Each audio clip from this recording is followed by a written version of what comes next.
La forma del corazón se aproxima a la de un cono truncado de forma irregular, con la base situada en una localización superior y dorsal y su vértice o punta en una localización inferior y anterior. La base se sitúa a la derecha y la punta a la izquierda. El eje mayor del corazón tiene pues una triple oblicuidad, hacia abajo, adelante y a la izquierda. En el corazón se distinguen externamente dos caras, la cara anterior o esternocostal y la cara posterior o diafragmática. El denominado borde agudo del corazón separa ambas caras nítidamente por su lado derecho. Sin embargo, ambas caras se continúan por el lado izquierdo formando el borde obtuso. En ambas caras se identifica claramente cerca de la base del corazón el surco auriculoventricular o surco coronario. En la cara anterior, el surco auriculoventricular se encuentra interrumpido por la salida de la arteria pulmonar y por detrás de esta la aorta. Estos grandes vasos nos ocultan las aurículas. 2/3 de la cara anterior corresponden al ventrículo derecho y 1/3 al ventrículo izquierdo. Separando ambos se localiza el surco interventricular anterior, que corresponde en la profundidad al tabique interventricular. En la cara posterior o diafragmática se aprecia el surco interventricular posterior. En esta cara la porción que corresponde a ambos ventrículos es aproximadamente la misma. El vértice cardíaco forma la zona más inferior del corazón y corresponde al ventrículo izquierdo. La zona más superior del corazón corresponde a la base cardíaca. Se orienta hacia atrás y a la derecha y se corresponde casi exclusivamente con las aurículas. A su derecha presenta la desembocadura de las venas cava superior e inferior.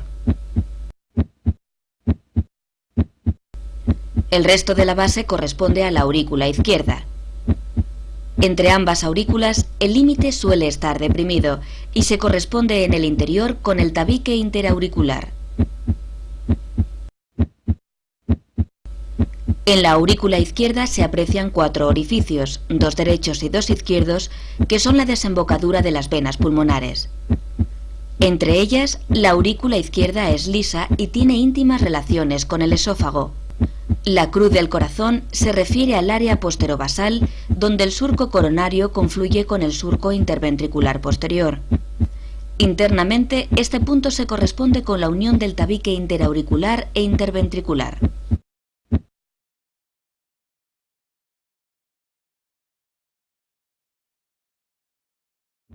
El corazón se localiza en el tórax, sobre la parte media del diafragma entre los dos pulmones. El corazón constituye parte del mediastino anterior, junto con el timo, la tráquea y los bronquios principales, izquierdo y derecho. Su base se encuentra delante de la cuarta y quinta vértebras dorsales, el esófago y la aorta torácica descendente. El impulso apical o de la punta cardíaca puede palparse en el cuarto o quinto espacio intercostal, cerca de la línea medioclavicular. 1/3 del corazón está a la derecha de la línea media y 2/3 a la izquierda. El tamaño y peso del corazón varía considerablemente dependiendo de la edad, el sexo, la altura del sujeto, la grasa epicárdica y el estado de nutrición general. Por término medio, el corazón pesa unos 325 gramos en el hombre y unos 275 gramos en la mujer. Anteriormente, el corazón se dirige hacia las estructuras óseas esternocostales, contactando con ellas en su porción más apical. En el resto se interponen parte del pulmón y las pleuras. Lateralmente está en relación con la cara mediastínica del pulmón correspondiente, donde deja su huella, más marcada en la cara medial del pulmón izquierdo. Por su parte inferior, el corazón está en estrecha relación con el diafragma a través del ventrículo derecho.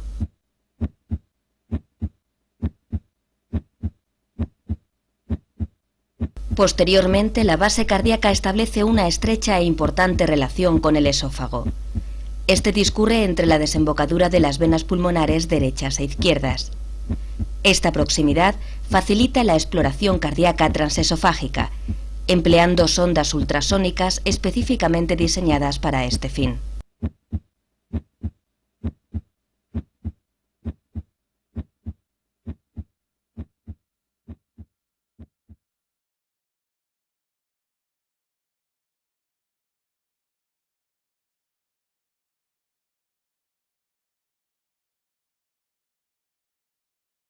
El sistema arterial epicárdico coronario está formado por las arterias coronarias derecha e izquierda y sus ramos principales. Las arterias coronarias derecha e izquierda se originan de sus respectivos orificios situados en los senos de Valsalva derecho e izquierdo. El tronco común de la arteria coronaria izquierda recorre una distancia variable entre 1 y 25 milímetros para bifurcarse después en la arteria coronaria descendente anterior y en la arteria coronaria circunfleja. La arteria descendente anterior se distribuye por el surco interventricular anterior dirigiéndose hacia la punta del corazón. En su trayecto da origen a dos grandes grupos de arterias, el sistema de las arterias perforantes septales y el sistema de las arterias diagonales. Como resultado de esta segmentación, la arteria descendente anterior será responsable de la irrigación del miocardio ventricular izquierdo anterolateral, apical, septal medio y anterior. La arteria circunfleja se distribuye por el surco auriculoventricular hacia la izquierda y hacia atrás. A lo largo de su trayecto da origen al sistema de arterias obtusas marginales y posterolaterales. Estas arterias se distribuyen perpendicularmente a la arteria circunfleja a lo largo del borde obtuso del corazón, su cara lateral y su cara posterior, hasta cerca del surco interventricular posterior. La arteria circunfleja será responsable de la irrigación de la cara lateral del ventrículo izquierdo y en mayor o menor importancia de su cara posterior, dependiendo del desarrollo de los ramos posterolaterales derechos y del origen de la arteria descendente posterior.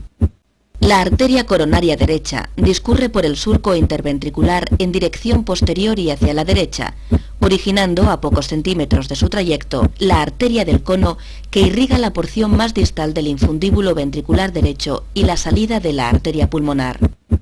Aproximadamente en el inicio del tercio medio del trayecto de la arteria coronaria derecha se origina la arteria marginal aguda, que distribuyéndose por el margen agudo del corazón es responsable de la irrigación del ventrículo derecho.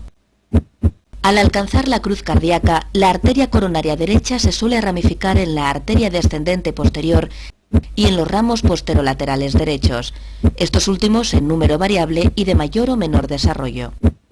La arteria descendente posterior se distribuye por el surco interventricular posterior en dirección craneocaudal buscando la punta del corazón y originando el sistema de las arterias descendentes posteriores, responsables de la irrigación del tercio más posterior del tabique interventricular.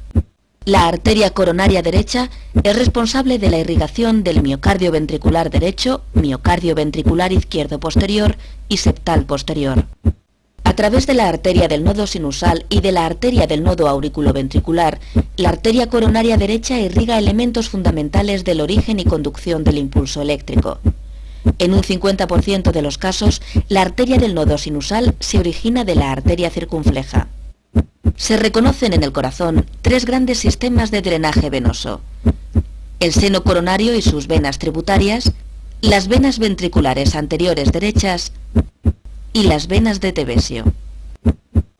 El seno coronario se localiza en el surco auriculointerventricular posterior, cerca de la cruz del corazón. En él fluye la sangre venosa procedente de la gran vena cardíaca, de la vena cardíaca media, de la pequeña vena cardíaca, de las venas posteriores del ventrículo izquierdo y de la vena oblicua auricular izquierda o vena de Marshall. El seno coronario recoge predominantemente la sangre procedente del ventrículo izquierdo, drenándola en la aurícula derecha cerca de la desembocadura de la vena cava inferior. La vena interventricular anterior discurre por el surco interventricular anterior, ascendiendo paralela al trayecto de la arteria coronaria descendente anterior. Al alcanzar el surco auriculoventricular, tuerce a la izquierda y se dirige posteriormente por el surco, recibiendo en este punto el nombre de gran vena cardíaca. Existen de 2 a 4 venas anteriores cardíacas que drenan el miocardio ventricular derecho anterior.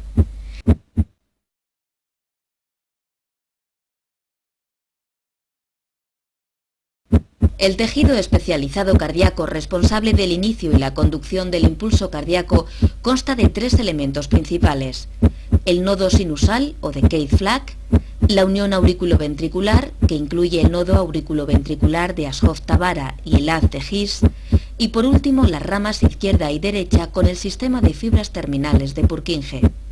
El nodo sinusal es una masa ovalada de 1 a 2 centímetros de largo y medio centímetro de ancho. Se localiza a nivel subepicárdico en la unión de la vena cava superior y la aurícula derecha. Posee una función predominante en la formación del impulso cardíaco. Sus células especializadas se despolarizan espontáneamente y a una frecuencia superior a lo que lo hacen otras células dotadas de automatismo y localizadas en porciones más inferiores del sistema de conducción. Los tractos intraatriales específicos para la conducción del impulso desde el nodo sinusal hasta el nodo auriculoventricular son 3. El tracto anterior o de Bachmann, el tracto medio o de Beckenbach y el tracto posterior o de Thorel. El tracto anterior dirige los impulsos desde la aurícula derecha hacia la aurícula izquierda. En la unión auriculoventricular se distinguen dos grandes elementos, el nodo auriculoventricular de Ashov-Thabara y el haz de His. El nodo auriculoventricular de Ashov-Thabara está situado a nivel epicárdico, en la base de la aurícula derecha, en el centro del área delimitada posteriormente por la desembocadura del seno coronario y anteriormente por la inserción del velo septal de la válvula tricúspide. Es una pequeña estructura ovoidea de unos 3 a 5 milímetros. Sus células especializadas son las responsables del retardo del impulso formado en el nodo sinusal antes de alcanzar los ventrículos. El haz de His es la continuación de la porción distal del nodo auriculoventricular. Es una estructura con forma de cordón de unos 2 centímetros de longitud y unos 4 milímetros de diámetro. Desde su origen en el nodo auriculoventricular, el haz de His recorre una pequeña distancia antes de penetrar en el cuerpo fibroso central y alcanzar el septo membranoso. Unos milímetros más allá, en la unión del septo interventricular membranoso y del septo interventricular muscular, finaliza su recorrido bifurcándose en las ramas izquierda y derecha. En su parte más inferior, el haz de His se bifurca constituyendo las ramas izquierda y derecha. Estas ramas comienzan su recorrido en la cresta del septo interventricular muscular. A unos pocos milímetros de su inicio, la rama izquierda se subdivide en un delgado fascículo anterosuperior y en un grueso fascículo posterior-inferior. La rama derecha es continuación directa del haz de His y discurre por el lado derecho del septo interventricular hasta alcanzar, sin ramificarse, la punta del corazón. La red terminal de Purkinje conecta la porción distal de las ramas y fascículos de conducción, formando una maraña de fibras que se distribuye por el subendocardio de ambos ventrículos.